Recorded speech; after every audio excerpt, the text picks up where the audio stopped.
Right, let's get on with the papers this morning. Very interesting headlines across the papers in Nigeria today.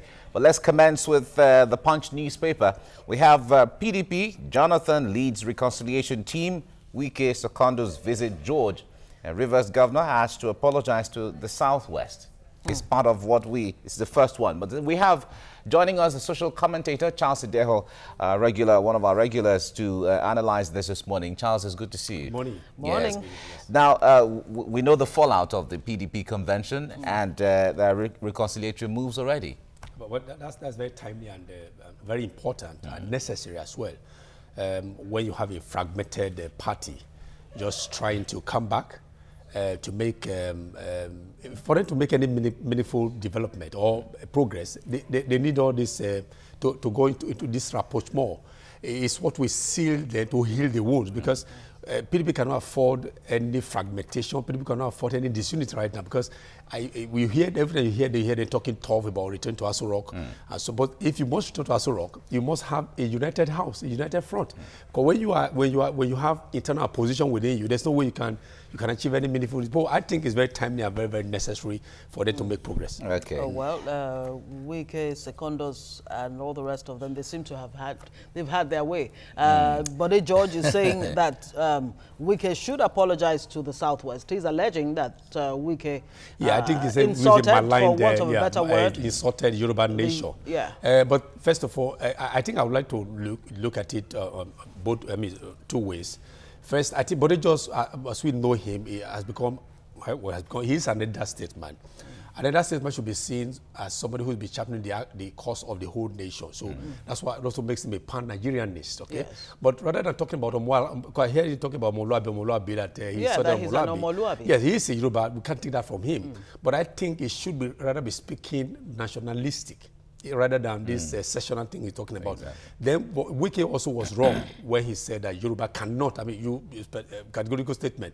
Because whether Yoruba, whether Ikwere, whether Edo, whether Urobo, all of them who are within PDP, they are equal joiners and they all have equal stake. Is it a reflection of how degenerative Nigerian politics and democracy has gone? Yes. It's about sectionalism. One would even say that is very insensitive at this time when the PDP is trying to put its house in order. Yes, because again, you also look at where he's coming from.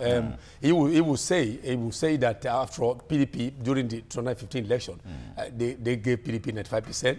And then APC took 5%. So you can't come here when you didn't support us during the election that we lost. We're not coming out to claiming. So this is part of the factor responsible. All right, we have another headline here that says Ikoyi whistleblower to get 421 million naira payment this week. Should we be announcing this? This has been because the lid have been blown off of the. It's supposed to be faceless. Now you have blown the lid off his identity. They are not telling the whole world you're going to pay him this week. So how safe is the life of this man? Just pay him. Pay him secretly. Even if you want to go mad, let him go mad and go out with his money. It's bad enough you're paying him half his money. Exactly. All right, SARS protests rock cities. That's coming from the nation. Protesters march in Abuja, Oka, Port Harcourt.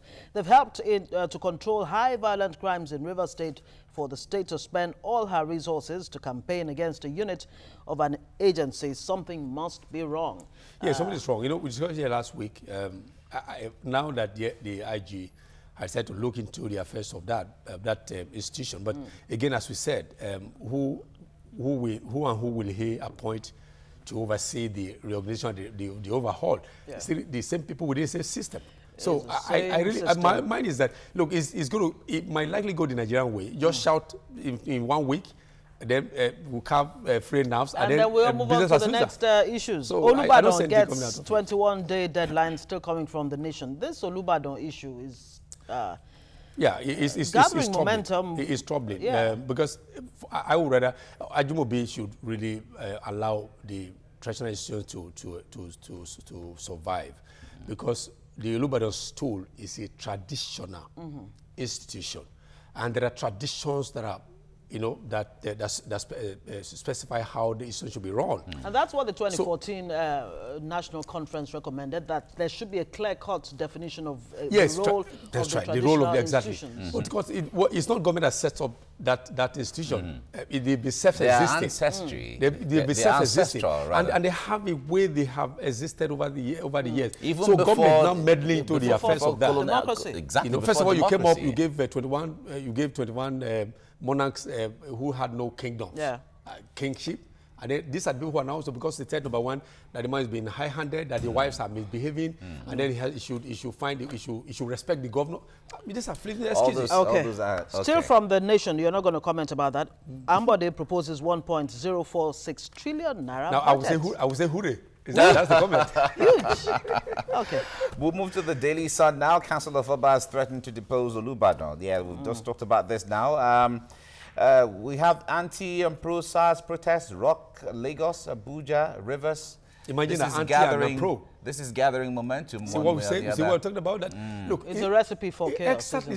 Look, the question is that when, as Nigerians, are we always getting right to always make sure that all our personal interests, we have them subsumed under national interest.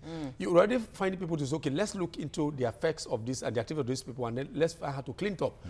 On the other hand, I'm sure other people are sponsoring other people to now start countering them. So how are we going to move from this point to the next point? Really, good question. We have another Ojuku's property dispute pre-trial conference holds March 2018. And then Corporate Commission harasses the son of, well, those are some of the headlines on the Daily Sun this morning.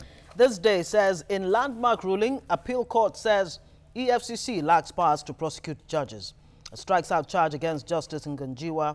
Commission to appeal says judgment is ridiculous. FG explains why owners of recovered assets have not been charged. But why would you say that sitting judges can't be prosecuted? I don't. In the Constitution, they do not enjoy immunity. They don't enjoy immunity. There's no way.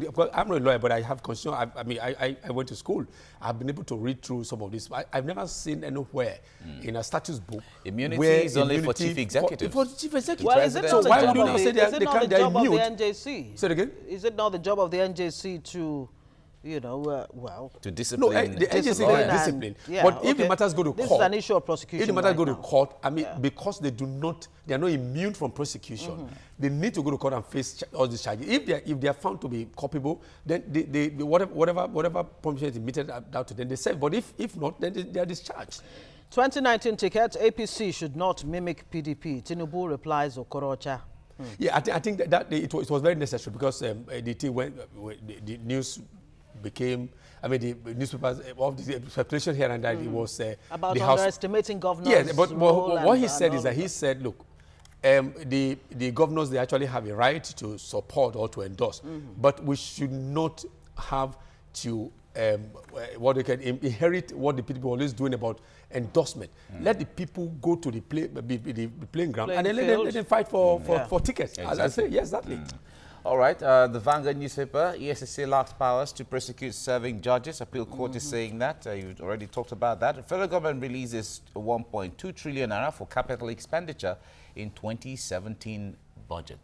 Well, I think that's the second batch of that. So, but how much has that been able to translate to the lives of everyday people is what we want to see, because when you are releasing money for capital project, we're supposed to be seeing a flurry of activities here and there, where, for instance, you want to construct about 100 housing units here in K2.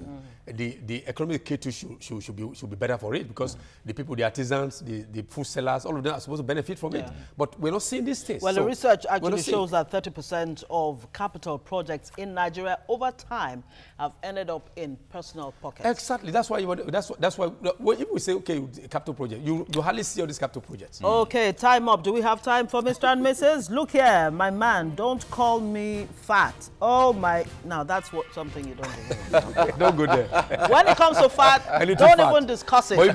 But you can even be more civilized. You know?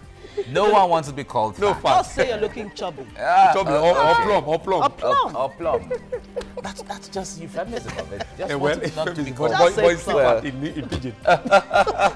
Charles Ideho, thank you so much for coming on the program. Thank you. Yeah.